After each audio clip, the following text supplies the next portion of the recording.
العزیزیہ اور ایونفیلڈ ریفرنسز میں نواز شریف کو ریلیف ملے گا یا نہیں، فیصلہ 15 ستمبر کو ہوگا۔ یہ بغیر نواز شریف کی درخواست پر سماعت ہو سکتی ہے یا نہیں؟ اسلام آباد ہائی کورٹ نے نیب اور خواجہ حارث سے دلائل طلب کر لیے۔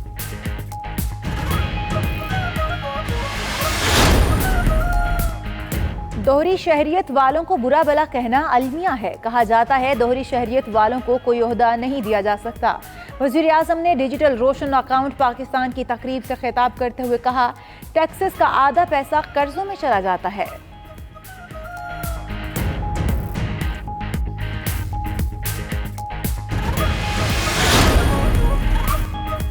پر قابو پانے والے سیاستدانوں میں عمران خان سر فہرست۔ برطانوی اخبار ایشین ورلڈ نے لکھا، وزیر اعظم عمران خان نے شہریوں کے لیے مؤثر اقدامات کیے، امدادی فنڈز کی فراہمی قابل تعریف اقدام تھا۔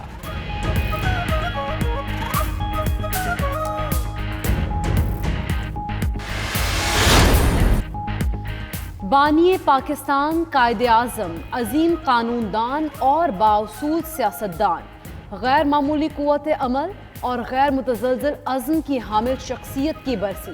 72 سال بعد بھی پاکستانی قوم کو ان جیسا کوئی دوسرا لیڈر نہ مل سکا۔ سی پیک کی بنیاد پاک چین باہمی تعلقات ہیں۔ چینی سفیر یاؤ جنگ نے پروگرام ہارٹ ٹاک پاکستان کے دوران کہا، CPEC authority one window service دیتی ہے۔ 2 سال قبل سی پیک کو دوسرے سیکٹرز میں بڑھایا۔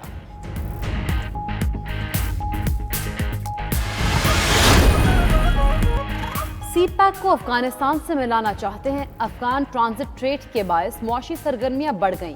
Chairman CPEC authority lieutenant general retired Asim Saleem Bajwa نے ہارٹ ٹاک پاکستان کے دوران کہا، ML1 منصوبے سے ریلوے میں انقلاب آ جائے گا۔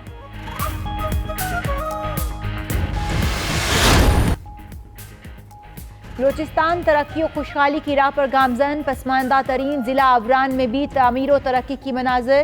تعلیمی درسگاہوں، اسپتالوں، مارکیٹوں اور ہنرمند افراد قوت کے تیاری کے مراکز کا قیام۔ پاک فوج اور FC بلوچستان نے بلوچ عوام کے دل جیت لیے۔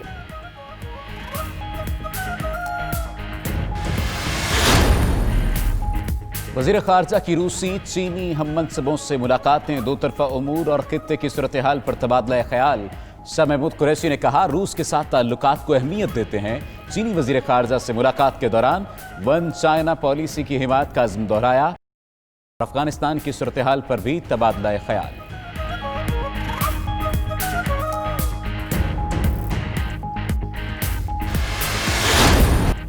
کراچی سائٹ میں تاجروں اور صنعت کاروں کا سائٹ لمیٹڈ کے دفتر کے مرکزی دروازے کو بند کر دیا۔ صنعت کاروں نے مطالبہ کیا، وزیر اعظم پیکج کی رقم سے 2 ارب فی کس ہر ایسوسی ایشن کو جاری کیے جائیں۔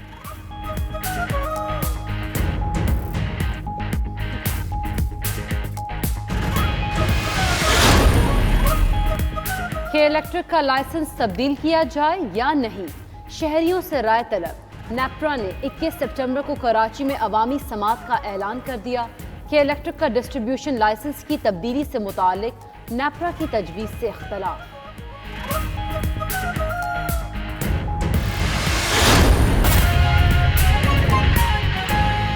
اپنا جو پروگریس شروع کیا تو ان کو جو سب سے پہلے جو انویسٹمنٹ آئی ہندوستان میں بھی اور چائنا میں بھی، وہ ان کے اوورسیز ان کی ایکسپیٹریٹ کمیونٹی تھی۔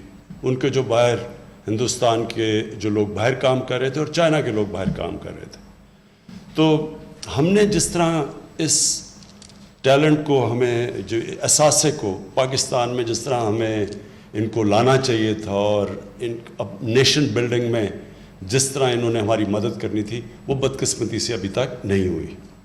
تو یہ ایک بہت بڑا پہلا قدم ہے اور بڑا قدم ہے، بیکاز یہ جو روشن ڈیجیٹل اکاؤنٹ یہ جو شروع کیا آج آپ نے، یہ ایک موقع دیتا ہے پاکستانیوں کو پارٹیسپیٹ کرنے کا پاکستان کی بزنسز میں۔ ہماری جو ابھی بہت بڑا انیشیٹو ہمارا کنسٹرکشن کا ہے، جو پاکستان کی تاریخ میں سب سے بڑے 2 پروجیکٹس ہیں، اور بھی بڑے ہیں، بادشاہ ڈیم بھی ہے، مومند ڈیم ہے، ہماری ML1